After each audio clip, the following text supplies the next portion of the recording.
अस्सलामुअलैकुम नाज़रीन, मैं मोहम्मद असलम हुसैन सियासत की ख़बरों में आप सबका इस्तकबाल करता हूँ।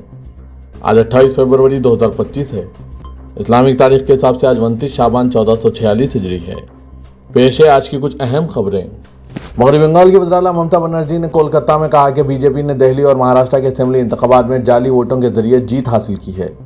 इलेक्शन कमीशन ने इसमें मदद की। ममता ने कहा बीजेपी लीडरों ने इलेक्शन कमीशन के दफ्तर में बैठकर ऑनलाइन फर्जी वोटर लिस्ट बनाई है। बनर्जी ने इल्जाम लगाया कि उन्होंने मगरबी बंगाल के हर जिले में फर्जी वोटरों को शामिल किया है। ज़्यादातर वोटरों का ताल्लुक गुजरात और हरियाणा से है। महाराष्ट्र और दिल्ली में अपोजिशन इन हक़ाइक़ का पता नहीं लगा सकी। उन्होंने कहा कि मैं बंगाल के लोगों से वोटर लिस्ट चेक करने की अपील करती हूँ। किसी भी दिन NRC और CAA के नाम पर हकीकी वोटरों के नाम हटाए जा सकते हैं। ऐसा करके बीजेपी किसी न किसी तरह TMC को शिकस्त देना चाहती है। ममता बनर्जी ने वोटर लिस्ट की जांच के लिए पार्टी सतह पर एक कमेटी भी बनाई है। दिल्ली में बीजेपी की नई हुकूमत में काम से पहले नाम बदलने की तैयारियां शुरू हो गई है। असेंबली का पहला इजलास जारी है। इस इजलास में दिल्ली के कम से कम 3 जगहों के नाम बदलने का मुतालबा किया गया है। बीजेपी की रुकने असेंबली नीलम पहलवान ने दिल्ली असेंबली में नजफगढ़ का नाम तब्दील करने की तजवीज़ पेश की। उन्होंने ऐवान में कहा कि नजफगढ़ का नाम बदलकर नाहर सिंह गढ़ रखा जाए। इस दौरान बीजेपी के दूसरे MLA अनिल शर्मा ने मोहम्मदपुर गांव का नाम तब्दील करने का मुतालबा किया। इससे पहले मुस्तफाबाद के रुकने असेंबली ने भी अपने हल्के का नाम तब्दील करने की मांग की थी। रुकने असेंबली पूनम पहलवान ने नजफगढ़ का नाम नाहर सिंह गढ़ करने का मुतालबा करते हुए कहा कि जब मुगल बादशाह शाह आलम दुवम का नजफगढ़ पर कंट्रोल हुआ था तब लोगों ने बहुत मुखालिफत की थी। तमाम नजफ खान को उस वक्त यहाँ का गवर्नर बनाया गया था। तब से ये इलाका नजफगढ़ के नाम से जाना जाता है। उन्होंने कहा कि 1857 के बाद राजा नाहर सिंह ने जंग लड़ी और ये इलाका दिल्ली के कब्जे में आया, लिहाजा इस इलाके का नाम नाहर सिंह गढ़ रखा जाए। जनूबी दिल्ली के RK पुरम से बीजेपी के रुकने असेंबली अनिल शर्मा ने भी अपनी असेंबली के तहत आने वाले मोहम्मदपुर गांव का नाम तब्दील करने का मुतालबा किया और कहा कि मोहम्मदपुर का नाम माधोपुरम रखा जाए। इससे कबल मुस्तफाबाद का नाम तब्दील करने का मुतालबा भी किया गया था। गौरतलब है कि इससे कबल दिल्ली असेंबली इंतखाबात में मुस्तफाबाद असेंबली से जीतने वाले बीजेपी उम्मीदवार मोहन सिंह ने इलाके का नाम तब्दील करने का मुतालबा किया। Karnataka state minority educational institution management federation ने रियासती हुकूमत को इंतबा जारी करते हुए कहा है कि अगर हिजाब पहनने वाली मुस्लिम लड़कियों को इम्तिहानी मराकिज़ में दाखिल होने से रोका गया तो इनके खिलाफ कानूनी कार्रवाई की जाएगी। ये बात फेडरेशन के सदर एडवोकेट CR मोहम्मद इम्तियाज़ ने प्रेस कॉन्फ्रेंस के दौरान कही। उन्होंने कहा कि कर्नाटक हाईकोर्ट ने पहले ही रियासती हुकूमत के सर्कुलर को खारिज कर दिया है जिसमें इम्तिहानी मराकिज़ में हिजाब पहनने पर पाबंदी आयद थी। इम्तियाज़ ने कहा कि अदालत का फैसला वाज़ेह है और हुकूमत का हालिया मौक़िफ़ जिसका इजहार तालीम और ख़वानदगी के वज़ीर मधु बंगारपा ने किया है वो कानूनी तौर पर गलत है। उन्होंने दलील दी कि पाबंदी जारी रखने के बारे में वज़ीर का बयान अदालत के हुक्म की खिलाफ वर्जी है। इम्तियाज़ ने जोर देकर कहा कि जारी कानूनी कार्रवाई के पेश नज़र रियासती हुकूमत इस मामले में कोई फ़ैसला नहीं ले सकती क्योंकि अदालत का फ़ैसला हतमी है। उन्होंने ये भी वाज़ेह किया कि अदालत ने जो इजाज़त दी है इसका मतलब यह है कि मुस्लिम लड़कियों को इम्तिहानी मराकिज़ में हिजाब पहनने से नहीं रोका जाना चाहिए। उत्तर प्रदेश पावर कॉरपोरेशन ने रियासत भर के पावर कॉरपोरेशनों में तैनात आउटसोर्सेस मुलाजमीन को हटाने का फैसला किया है जिन्होंने 55 साल की उम्र मुकम्मिल कर ली है। इस हुक्मनामे के बाद कॉन्ट्रैक्ट मुलाजमीन को हटाने का अमल भी शुरू कर दिया गया है। उत्तर प्रदेश में 55 साल मुकम्मिल करने वाले मुलाजमीन की तादाद 4000 से ज़ायद है। मध्यांचल विद्युत वितरण निगम लिमिटेड के मैनेजिंग डायरेक्टर भवानी सिंह के मुताबिक सब स्टेशनों के ऑपरेशन और HT लाइनों की देखभाल के काम के लिए आउटसोर्सिंग के जरिए मुलाजमीन रखे गए थे जिनकी कम अज़ कम उम्र 18 साल से ज़्यादा 55 साल तय की गई थी। इसलिए हिदायत की गई है कि एग्जीक्यूटिव इंजीनियर्स के डिस्ट्रीब्यूशन एरिया के तहत आउटसोर्सिंग के जरिए काम करने वाले कॉन्ट्रैक्ट वर्कर्स को 55 साल की उम्र मुकम्मिल होने के बाद काम ना दिया जाए। पावर सब स्टेशन का ऑपरेशन और पावर लाइनों की देखभाल एक हसास नौइयत का काम है जिसमें खतरा बरकरार रहता है। वाज़ेह के हुक्मनामे में यह भी कहा गया है कि 55 साल से ज़्यादा उम्र के किसी कॉन्ट्रैक्ट मुलाजिम के साथ कोई जानलेवा हादसा या मामूली चोट लगने की सूरत में मुतालिका शख्स को काबिल अदायगी मुआवजे की रकम मुतालिका executive engineer, sub divisional officer और जूनियर इंजीनियर से वसूल की जाएगी। दिल्ली के साउथ एशियन यूनिवर्सिटी में महाशिवरात्रि के मौके पर जमकर हंगामा हुआ। इत्तला के मुताबिक इस दिन एक ही मेस में वेज और नॉन वेज खाना पेश किया गया। इसकी वजह से तनाज़ा शुरू हो गया। इस दौरान स्टूडेंट फेडरेशन ऑफ इंडिया ने ABVP के तलबा पर मारपीट का इल्ज़ाम लगाया जिसकी ABVP ने तरदीद की। साउथ एशियन यूनिवर्सिटी में मेस की सेक्रेटरी यशोदा ने भी मारपीट का इल्ज़ाम लगाया है। पुलिस फिलहाल तफ्तीश कर रही है। मोदी हुकूमत ने बीजेपी के ही 30 से ज्यादा लीडरों की सिक्योरिटी वापस ले ली है। जिन लीडरों की सिक्योरिटी वापस ली गई है वो तमाम इत्तेफाक से मगरबी बंगाल से ताल्लुक रखते हैं। कहा जा रहा है कि मरकजी हुकूमत की तरफ से ऐसी फहरिस्त हर 3 महीने में जारी की जाती है जिनमें 32 लीडरों की सिक्योरिटी वापस ली गई है और सभी मगरबी बंगाल से ताल्लुक रखते हैं। इस फहरिस्त में इन लीडरों का नाम भी शामिल है जो गुज़िश्ता साल लोकसभा इंतखाबात में शिकस्त से दो-चार हुए थे। मालेर कोटला पंजाब के उमरपुरा तहसील रोहिरा जिस गांव में सिख भाइयों ने इंसानियत और भाईचारे की एक आला मिसाल पेश करते हुए मस्जिद के लिए जो अपनी कीमती ज़मीन वक्फ की थी, इस पर तामीर मस्जिद का काम तेज़ी से जारी है। मस्जिद की बुनियाद और 4 दीवारी के बाद 6 फीट तक ऊंची दीवार मुकम्मल की जा चुकी है। अब अंदरूनी हिस्से में मिट्टी डाली जा रही है। इस मस्जिद का नाम मदीना मस्जिद रखा गया है। इस ज़मीन पर मस्जिद का संग बुनियाद 12 जनवरी 2025 बरोज़ इतवार बड़े एहतमाम से रखा गया था। इस मौके पर पंजाब के शाही इमाम मौलाना उस्मान रहमानी, ज़मीन वक्फ करने वाले साबिक सरपंच सिख जिंदर सिंह नोनी और इनके भाई ओनी धर सिंह के अलावा गांव के दीगर जिम्मेदारान और मुकामी मुसलमान मौजूद थे और शाही इमाम के अलावा मुतअद्दिद जिम्मेदारान ने बुनियाद की ईंटें रखी थी।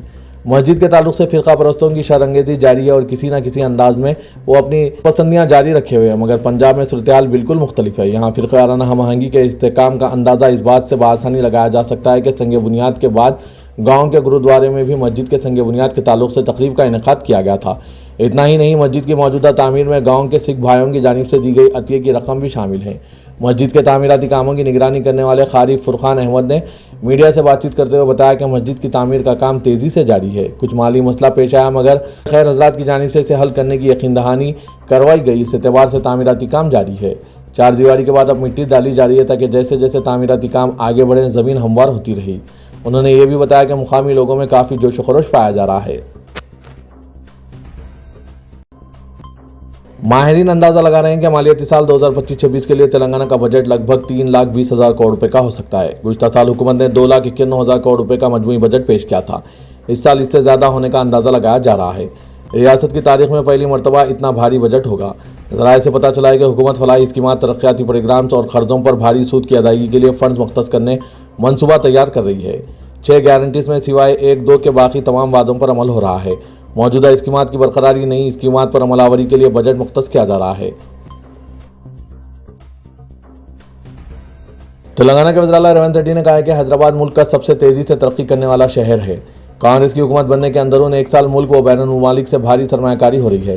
अज़मतों की फराहमी के सिलसिले में तेलंगाना मुल्क भर में सरफहरिस्त रही है। इन्हें यह बताते हुए फ़ख्र महसूस हो रहा है। हैदराबाद के माधवपुर में HCL टेक के नए कैंपस की इफ्तिताही तकरीब से खिताब करते हुए रेवंत रेड्डी ने इन ख्यालात का इजहार किया। वज़ीर आला ने कहा कि हमारे पास मसनूई ज़हानत का सबसे बड़ा मरकज़ है। जब मैंने कहा कि तेलंगाना को $1 ट्रिलियन की मईशत बनाऊंगा तो चंद लोगों ने इसको नामुमकिन करार दिया था, लेकिन मैंने 2 मरतबा डॉस का दौरा करके पहली मरतबा 41,000 करोड़ रुपये और दूसरी मरतबा 1,78,000 करोड़ रुपये के याददाश्त मुफाहिमत पर दस्तखत किए। तब लोगों को यकीन आया कि यह मुमकिन हो सकता है। चीफ मिनिस्टर ने कहा कि राइजिंग तेलंगाना को कोई रोक नहीं सकता। जब मैंने कहा कि हमारा मुकाबला मुंबई, दिल्ली, बेंगलुरु या चेन्नई से नहीं है तो इसका भी मजाक उड़ाते हुए इसको ख्वाब करार दिया गया। तेलंगाना हुकूमत ने इलेक्ट्रिक व्हीकल को अपनाने के मामले में हैदराबाद को नंबर 1 बना दिया है। सिकंदराबाद के इलाके में बम की झूठी इत्तला से खौफ व दहशत पैदा हो गई। एक अजनबी के फ़ोन कॉल से खौफ व दहशत का माहौल पैदा हो गया। सिकंदराबाद के मसरूफ तरीन इलाके में वाक़ अशोका होटल में बम की इत्तला दी गई। कंट्रोल रूम पर फ़ोन करने वाले अजनबी की जानिब से इत्तला दी गई कि अशोका होटल में बम रखा गया है। इस इत्तला के बाद पुलिस और खुसूसी सयानती दस्तों से होटल का मुहासरा कर लिया। बम स्क्वाड और डॉग स्क्वाड के साथ पुलिस पहुंची, जिसने फौरी इलाके का मुहासरा कर लिया और होटल में मौजूद ग्राहकों और अमले को बाहर निकाला गया। और होटल की जामे तलाशी के बाद पुलिस ने चैन की सांस ली और बम की इत्तला को झूठी करार दिया। पुलिस कंट्रोल रूम पर बम की इत्तला देने वाले शख्स को तलाश कर लिया है। अभी इसकी तफसीलात नहीं बताई गई है। हैदराबाद में नए राशन कार्ड की इजराई के लिए तैयारियां जारी है। इंतजामिया ने अवाम की दरख्वास्तों और हाल ही में की गई मरदमशुमारी के दौरान मौसूल दरख्वास्तों का जायजा लिया। एक अहदेदार के मुताबिक शहर में 29,000 अहल अफराद की निशानदेही की गई है। इसके अलावा मी सेवा मराकिज से अब तक 1,20,000 दरख्वास्तें मौसूल हुई है। हुकाम का अंदाजा है कि ज़िले में 70 से 80,000 अफराद नए राशन कार्ड के अहल हो सकते हैं। हुकूमत ने हिदायत दी है कि 1 मार्च से इन अजला में राशन कार्ड जारी किए जाएंगे जहाँ इंतखाबी ज़ाब्ता अखलाक नाफिज नहीं है। Commissioner greater Hyderabad municipal corporation अलमबर्ती ने कहा है कि अब से ग्रेटर हैदराबाद म्यूनसिपल कॉर्पोरेशन के हुदूद में इमारतों की तामीर के इजाज़तनामे तेज़ी के साथ जारी किए जाएंगे। बिल्ड नाउ पर जीएचएमसी के हेड ऑफिस पर जोनल और डिप्टी कमिश्नर्स के लिए ओरिएंटेशन तरबियती प्रोग्राम मुनक्किद किया गया। हुकूमत ने मसनूई ज़हानत की टेक्नोलॉजी से इस्तेफादा करते हुए बिल्ड नाउ एप्लीकेशन तैयार किया है। इस मौके पर जीएचएमसी ने कहा कि मुतालिका अहदेदारों को तरबियत दी गई है कि बिल्ड नाउ एप्लीकेशन में किसी तरह की दरख्वास्तों को अपलोड किया जाए। यह तरबियती प्रोग्राम 9 मार्च तक जारी रहेगा। इम्कान है कि 10 मार्च को नई एप्लीकेशन का आगाज़ किया जाएगा। उन्होंने कहा कि जोनल और डिप्टी कमिश्नर्स को एप्लीकेशन से वसी तर इस्तेफादे की तरबियत दी जा रही है। उन्होंने कहा कि मसनूई ज़हानत की टेक्नोलॉजी से इस्तेफादे के जरिए यकीनन वक्त की बचत होगी। अलमवर्ती ने कहा कि इस नई टेक्नोलॉजी के इस्तेमाल के जरिए इमारतों की तामीर के इजाज़तनामे तेज़ी के साथ जारी करने में सहूलत होगी। हैदराबाद के मसरूफ़ तरीन इलाके मेहदीपट्टनम में आज मुकामी अफराद इस वक्त हैरत ज़दा रह गए जब उन्होंने एक हिरन के बच्चे को देखा। आमतौर पर हिरन जंगलाती इलाकों में या जू पार्क में पाया जाता है। आज आसिफ नगर इलाके की एक मस्जिद के करीब सुबह हिरन के बच्चे को देखा गया जिसका कुत्ते ताक़ुब कर रहे थे। फौरी तौर पर पुलिस को इत्तला दी गई। पुलिस ने मुकामी अफराद की मदद से हिरन के बच्चे को पकड़कर महकमा जंगलात के हुकाम के हवाले कर दिया। बादजा नेहरू जूलॉजिकल पार्क में छोड़ दिया गया है। महकमा जंगलात के हुकाम इस बात का पता चलाने की कोशिश कर रहे हैं कि आया ये हिरन का बच्चा शहरी हुदूद में कहां से दाखिल हुआ। जेरूसलम लिफ्ट बैंक कनाल सुरंग में बचाव ऑपरेशन जारी है। रेस्क्यू टीमें 0 पॉइंट तक पहुंच चुकी है। माहिरीन तबकात निगरानी में सुरंग से पानी निकालने का अमल जारी है। 11 बचाव टीमों और 57 माहिरीन की मदद से यह ऑपरेशन 24 घंटे के अंदर मुकम्मल करने की कोशिश की जा रही है। राहत के कामों के मौके पर एक मुकम्मल तज्जिए के बाद बॉर्डर रोड्स ऑर्गेनाइजेशन के माहिरीन ने ऐलान किया है कि सुरंग के मुनहदिम होने वाले मुकाम के छत की मिट्टी और आसपास के इलाका काफ़ी हद तक मुस्तहकम है। उन्होंने वादे किया कि साइट को मजीद गिरने का कोई खतरा नहीं होगा। ये ऐलान BRO की तरफ से किए गए तफसीली तज्जिए के नतीजे में सामने आया जिससे मलबा हटाने की कार्रवाइयों के लिए जगह निस्बतन ज़्यादा महफूज हो गई। नेशनल डिजास्टर रेस्पॉन्स फोर्स के जरिए साइट के हालात का तज्जिया किया गया जबकि दीगर टीमों ने कान के नाजुक मुकाम तक पहुंचकर काम किया। वसी मशकों के बाद BRO ने 33 किलोमीटर के निशान से आगे ऑपरेशन को बढ़ाने के लिए ग्रीन सिग्नल दे दिया है। रेस्क्यू अहदेदारों के लिए साइट की हिफाजत को यकीनी बनाने के बाद ही तोसी की इजाज़त दी गई।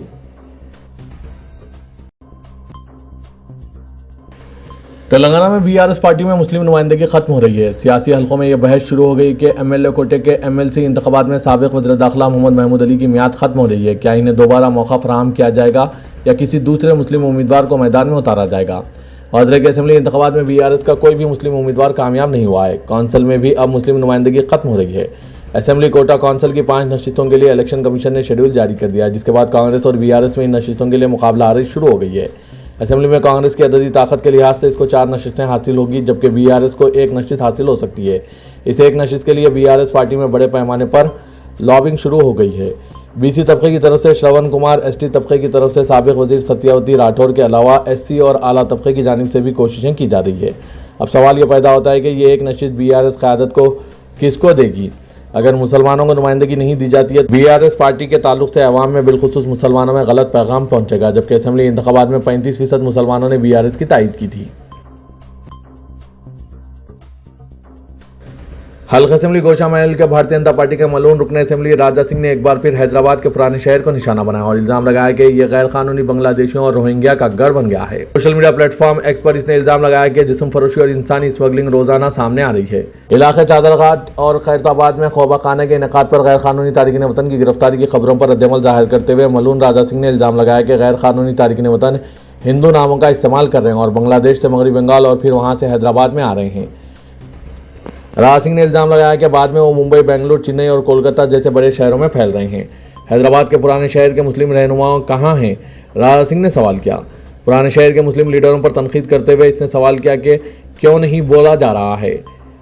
राजा सिंह ने कहा गैर कानूनी दरअंदाजी सिर्फ एक सिक्योरिटी खतरा नहीं है, यह हैदराबाद के मुस्तकबिल पर हमला है। राजा सिंह ने एक IPS अफसर के तहत एक खुसूसी तहकीकाती टीम का भी मुतालबा किया ताकि तेलंगाना भर में गैर कानूनी दरअंदाजों की शिनाख्त और इनके खिलाफ सख्त कार्रवाई की जा सके। तेलंगाना इंडोमेंट ट्रिब्यूनल ने महकमा औकाफ के कमिश्नर से कहा है कि वो चार मीनार पर वाक़ मुतनाज़ा भाग्य लक्ष्मी मंदिर का कंट्रोल अपने हाथ में ले लें और इसके इंतजाम की निगरानी के लिए एक अहलकार को मुकर्रर करें। मंदिर का मामला इंडोमेंट ट्रिब्यूनल तक पहुंचा जब चार मीनार के करीब मुतनाज़ा भाग्य लक्ष्मी मंदिर के बानी महंत रामचंद्र दास की बेटी कविता शर्मा ने मंदिर के फंड्स के बड़े पैमाने पर गलत इस्तेमाल की शिकायत करते हुए ट्रिब्यूनल से रुजू किया। फिलहाल राजमोहन दास राम मोहन दास के बेटे जिन्हें 1960 की दिहाई में मुबैना तौर पर बानी महंत रामचंद्र दास ने पहले पुजारी के तौर पर मुकर्रर किया था। मंदिर के मामलात और अतियात से हासिल होने वाली आमदनी की देखभाल कर रहा है। राजमोहन दास, शशिकला और 3 दीगर बहन भाई मंदिर के मामलात के इंतजाम में अहम किरदार अदा करते हैं। अहम मौक़ों पर हज़ारों लोग भाग्य लक्ष्मी मंदिर पहुंचते हैं। वादरे के मुतनाज़ा भाग्य लक्ष्मी मंदिर कुछ सालों से मिल रही सियासी सरपरस्ती की बदौलत ज़्यादा से ज़्यादा नुमायाँ हो रही है। भारतीय जनता पार्टी भी बाकायदगी से अपने अहम प्रोग्रामों को वहां से शुरू करने का इशारा देती है। कारकुनों का कहना है कि यहाँ तक कि रियासती वुज़रा और हुक्मरान जमातों के दीगर रहनुमा भी इसका दौरा करते हैं और इसमें मूर्ति से आशीर्वाद हासिल करते हैं। इस तरह से इस मंदिर को जायज़ करार दिया जा रहा है। आर्कियोलॉजिकल सर्वे ऑफ इंडिया ने दर हकीकत 1 से ज़्यादा मौक़ों पर कहा है कि चार मीनार पर वाक़ मंदिर गैर मिजाज है। नाज़रीन, भाग्य लक्ष्मी मंदिर के ताल्लुक से आपकी क्या राय है? आप अपने ख्यालात कमेंट के जरिए ज़रूर बताइएगा। शहर हैदराबाद के मशहूर व मारूफ कलाम नेशनल स्कूल की सालाना और प्री प्राइमरी ग्रेजुएट तकरीब रविंद्र भारती थिएटर में मनाई गई। इस तकरीब में कलाम नेशनल स्कूल के CEO जनाब मोहम्मद अकबर ने तलबा और तालिबात में सर्टिफिकेट्स और मेडल तकसीम किए हैं, जिनमें शेख आसिमुद्दीन, शगुफ्ता बेगम, शेख बशारतुद्दीन मोहम्मदी बेगम के अलावा तलबा और तालिबात देखे जा सकते हैं। तलबा और तालिबात की जानिब से रंगारंग प्रोग्राम्स पेश किए गए। इस मौके पर तलबा और तालिबात के साथ इनके वालिदैन भी मौजूद थे।